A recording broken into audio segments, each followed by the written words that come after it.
Hi everyone! Ngayon nga pala ako nakaschedule para sa aking hearing test. Dito nga pala ako nagpa-check up sa Rizal Med.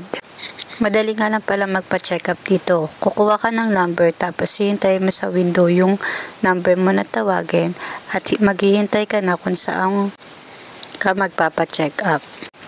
Makalipas nga ang ilang oras ay pinapasok na ako sa ENT at ito na nga naghihintay na ako sa labas ng audiology room na ito. Sobrang kinakabahan nga ako niyan dahil first time ko magpa-hearing test. Bago ako i-hearing test, nilinis muna ang aking tenga at in-interview na rin. Nung first check-up ko nga pala dito, sinabi ng doktor na may butas daw ang aking dalawang eardrums. Binigyan nila ako ng pampapatak for 1 week.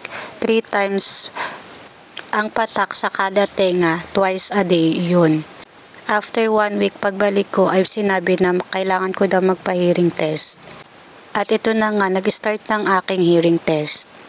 Kapag may narinig daw akong tunog, katulad ng toot, toot, basta anything na may katulad na gano'n na tunog, kailangan kong pindutin yung parang buzzer doon. So una left, tapos right na tenga. Iba-iba ang lakas ng pinapakinggan ko. May mahina, may mas malakas. Ang kasunod naman na round is nilagyan ng ibang sounds yung pinapakinggan ko. Parang wave yung sounds na yon, pero kapag narinig ko pa rin yung toot na gano'n na sounds, kailangan kong pindutin yung buzzer. Left and right din ang pinagawa sa akin. Ang pangatlong set naman ay kailangan kong ulitin ang kanyang sasabihin. Ganun pa rin. Iba-iba ang lakas ng pinapagawa niya sa akin. Kung magpapagawa nga kayo ng hearing test, kailangan nakafocus kayo dun sa tunog. Mga ilang minutes lang naman ito at natapos din kaagad. Pagkatapos nga ng aking hearing test ay niresetahan naman ako ng cream. Pagkabili ko nga ng cream ay bumalik agad ako dito sa clinic upang ipalagay sa doktor ang cream na ito sa aking tenga.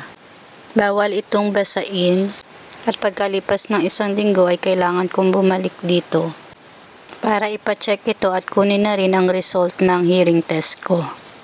Sobrang hirap nga kapag nagkaroon ka ng butas sa eardrums, masyadong maproseso. Nabuti na lang na may ganitong ospital na nag-o-offer na ENT at may mga magagaling na doktor. Salamat RMC!